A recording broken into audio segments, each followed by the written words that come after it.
Assalamualaikum warahmatullahi wabarakatuh. Perkenalkan, nama saya Siti Hanifah. Saya dari kelas 3C Prodi Teknik Informatika kelompok 10. Di sini saya akan menjelaskan mengenai kernel. Apa itu kernel?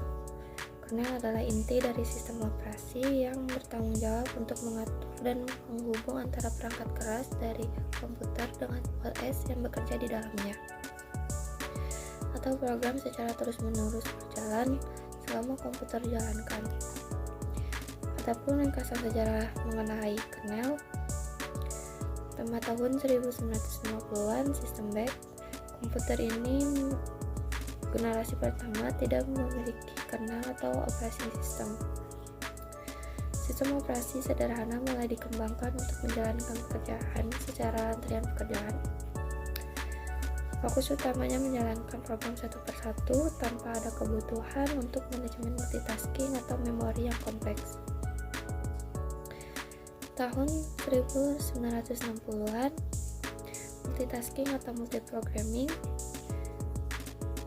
compatible time sharing system, salah satu sistem time sharing pertama yang memungkinkan beberapa pengguna untuk berbagi waktu penggunaan komputer. Multics dikembangkan oleh MIT Pelotz dan GI, menjadi proyek pertama yang merancang konsep kernel sebagai inti pengendali dalam OS yang mendukung multitasking dan manajemen memori. Konsep ini menjadi dasar bagi kernel modern. Bell Labs keluar dari proyek Multics dan memulai pengembangan sistem operasi Unix.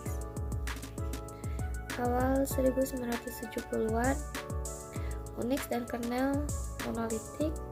Unix dibuat oleh Ken Thompson dan Dennis Rich di Bell Labs. Sistem ini mengimplementasikan kernel monolitik, yaitu seluruh fungsi inti seperti manajemen file, memori, dan proses terintegrasi dalam satu kernel besar.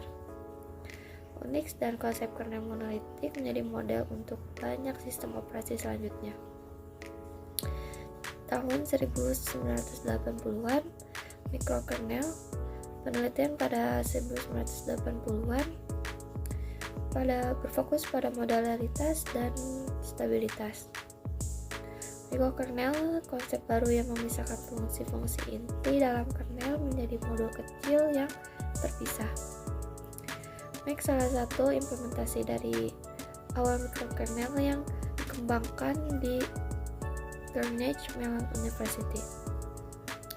Keuntungannya memungkinkan stabilitas lebih baik dan mudah dikembangkan.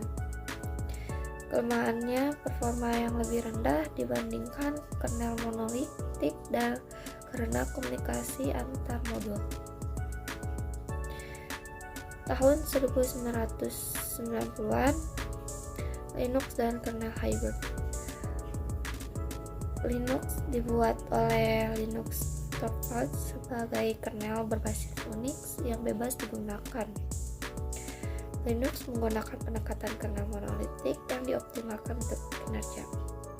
Kernel hybrid, sistem operasi seperti Windows NT dan Mac OS mulai menggunakan hybrid kernel untuk menggabungkan aspek terbaik dari monolitik, kernel, dan mikrokernel. Pendekatan ini mempertahankan performa tinggi sekaligus menyediakan stabilitas dan modularitas. Tahun 2000-an hingga sekarang, kernel modern. Pengembangan Linux menjadi kernel yang mendukung berbagai perangkat mulai dari server hingga perangkat mobile. Kernel mobile, Android menggunakan kernel Linux yang dimodifikasi untuk perangkat mobile. Virtualisasi dan containerization, kernel modern mendukung virtualisasi dan isolasi kontainer, memungkinkan pemanfaatan sumber daya yang lebih fleksibel. Keamanan dan stabilitas, banyak perbaikan yang kernel modern untuk keamanan, mendukung pembaruan otomatis, dan modularitas yang lebih baik.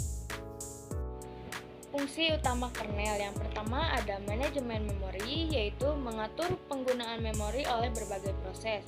Yang kedua, manajemen proses, yaitu mengontrol dan menjadwalkan eksekusi proses-proses yang berjalan. Yang ketiga, manajemen perangkat, yaitu mengelola komunikasi antara perangkat keras dan perangkat lunak, termasuk input-output dari program lain.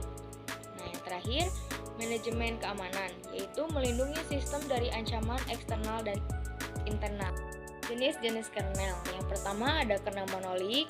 Kernel monolik ini adalah salah satu jenis kernel di mana semua layanan sistem operasi beroperasi di ruang kernel. Memiliki ketergantungan antara komponen sistem, memiliki baris kode besar yang kompleks. Contohnya ada Unix, Linux, OpenPMS. Keuntungannya yaitu efisiensi tinggi karena komunikasi antar layanan lebih cepat. Kekurangannya yaitu kompleksitas tinggi dan rentan terhadap kesalahan. Yang kedua ada kernel mikro. Kernel mikro ini adalah jenis kernel yang memiliki pendekatan minimalis, memiliki memori virtual dan penjadwalan utas, lebih stabil dengan lebih sedikit layanan di ruang kernel, menempatkan istirahat di ruang pengguna, digunakan dalam OS kecil, contohnya ada Match, MingOS, dan yang lainnya. Keuntungannya yaitu stabilitas yang lebih baik karena beban kerja lebih ringan. Kekurangannya yaitu memerlukan banyak konteks switches yang dapat menambahkan overhead. Kernel hybrid. Kernel hybrid ini adalah kombinasi dari kernel monolitik dan mikrokernel, memiliki kecepatan dan desain kernel monolitik dan modularitas dan stabilitas mikrokernel. Contohnya yaitu ada Windows NT, NetWare, BIOS, dan lain-lainnya. Keuntungannya yaitu stabilitas dan performa yang baik. Kekurangannya yaitu masih dapat memiliki kompleksitas tinggi. Yang keempat ada kernel EXO. Kernel EXO ini adalah jenis kernel yang mengikuti prinsip dan end-to-end, memiliki abstraksi perangkat keras sedikit mungkin, mengalokasikan sumber daya fisik untuk aplikasi, contohnya Nemesis, XOS, dan yang lainnya. Keuntungannya, fleksibilitas tinggi bagi pengembang untuk menyesuaikan sistem. Kekurangannya, lebih rumit dalam pemrograman. Yang kelima ada kernel nano. Kernel nano ini adalah jenis kernel yang menawarkan abstraksi perangkat keras tetapi tanpa layanan sistem. Mikrokernel juga tidak memiliki layanan sistem sehingga mikrokernel dan nano kernel telah menjadi analogi. Contohnya ada Iros. Keuntungannya yaitu ukuran kecil dan efisiensi tinggi. Kekurangannya yaitu jarang digunakan karena kompleksitas dalam implementasi. Baik, di sini saya akan menjelaskan tentang prinsip kerja kernel.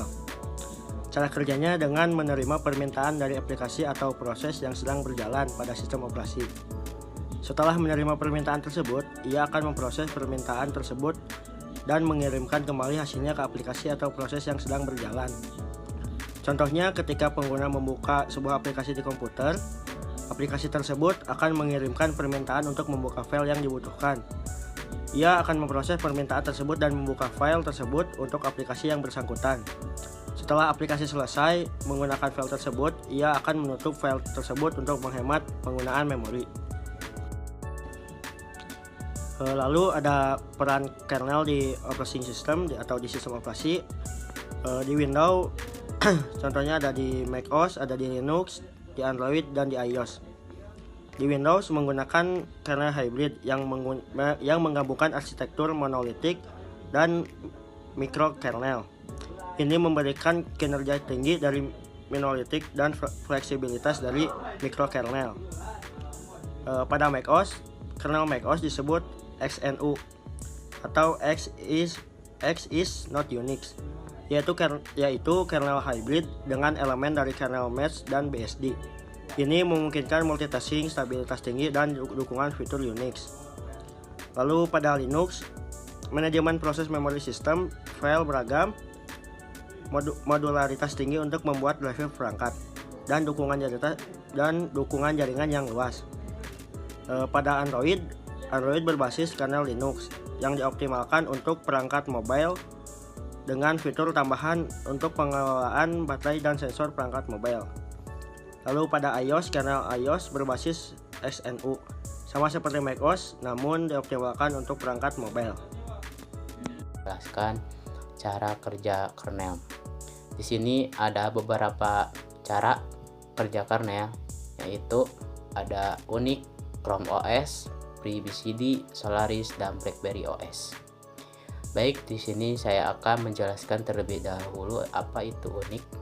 Unix menggunakan kernel monolitik dengan stabilitas tinggi, umumnya digunakan pada server dan perangkat interface. Manajemen proses memori sistem file berbasis hierarki, kontrol akses, keamanan, dan protokol jaringan. Stabilitas tinggi, SAM multi-user yang cocok untuk server. Kurang populer untuk pengguna umum karena fokus pada server. Dan saya juga akan menjelaskan lebih lanjut apa itu Chrome OS. Chrome OS adalah berbasis kernel Linux yang dioptimalkan untuk aplikasi berbasis web dan penyimpanan cloud. Mengelola aplikasi browser, manajemen memori ringan, sistem file sederhana, serta dukungan jaringan yang kuat. Sangat cepat dan ringan, aman dengan update otomatis, bergantung pada koneksi internet terbatas pada aplikasi berbasis web. Di sini juga saya akan menjelaskan kernel FreeBSD.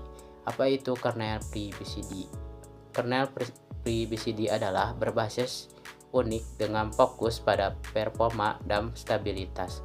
Kernel FreeBSD berbasis Unix dengan fokus pada performa dan stabilitas. Stabil dan aman, cocok untuk server. Kurang populer di kalangan pengguna umum, lebih banyak digunakan server. Dan di sini juga saya akan menjelaskan kernel Solaris. Berbagai Unix dioptimalkan untuk komputasi interface dan server. Mendukung sistem file GPS, manajemen memori, keamanan, tingkat lanjut, dan fitur jaringan. Stabilitas dan keamanan tinggi, cocok untuk server besar. Kurang fleksibel untuk pengguna umum dan sebagian fitur hanya pada perangkat khusus. Di sini juga saya juga akan menjelaskan BlackBerry OS. Kernel BlackBerry OS adalah berbasis pada KNK, sebuah mikrokernel yang cepat dan aman untuk perangkat mobile. Mengelola aplikasi mobile, jaringan manajemen memori, dan keamanan tinggi melalui ekspedisi data. Aman dan ringan, populer pada perangkat bisnis. Terbatas pada perangkat BlackBerry, tidak memiliki banyak aplikasi dibandingkan Android atau iOS. Di sini juga saya akan menjelaskan persamaan dan perbedaannya. Dan apa itu persamaan? Persamaannya yaitu semua kernel mengelola proses memori sistem file, perangkat keras, keamanan, dan jaringan. Sebagian besar sistem operasi modern seperti Linux, macOS, dan Android berbasis Unix atau kompatibel dengan standar POSIX atau standar Unix. Sistem operasi seperti macOS, iOS, Android, dan Chrome OS memiliki kernel berbasis atau mirip dengan Linux atau Unix, tetapi dioptimalkan untuk perangkat tertentu, desktop, mobile, atau web. Dan di sini juga ada perbedaannya. Perbedaannya yaitu arsitektur kernel Windows dan macOS menggunakan kernel hybrid, Linux menggunakan kernel monolitik, sedangkan BlackBerry OS menggunakan mikrokernel. Pengguna utamanya yaitu Unix, Linux, FreeBSD, dan Solaris populer server, sedangkan Windows, macOS, Android, dan iOS lebih banyak digunakan di perangkat pengguna umum. Kompatibilitas perangkat Android dan Chrome OS berbasis Linux yang dioptimalkan untuk perangkat mobile dan web, sedangkan macOS dan iOS terbatas untuk perangkat Apple. Keamanannya, sistem seperti iOS, macOS, dan Chrome OS sangat menekankan keamanan dan kontrol aplikasi, sementara Linux dan FreeBSD memberikan lebih banyak kebebasan kepada pengguna untuk mengelola keamanan mereka sendiri. Baik, di sini juga saya akan menjelaskan Kesimpulan dari kelompok kami yaitu kernel merupakan komponen inti dalam sistem operasi yang mengelola interaksi antar perangkat keras dan perangkat lunak. Berbagai jenis kernel memiliki pendekatan unik untuk mengoptimalkan performa, stabilitas, dan keamanan kernel modern seperti Linux, Windows, NT, dan macOS terus berkembang dengan fitur baru untuk memenuhi kebutuhan komputasi modern. Sekian dari kelompok kami. Apabila ada kesalahan mohon dimaafkan. Sekian, terima kasih. Assalamualaikum warahmatullahi wabarakatuh.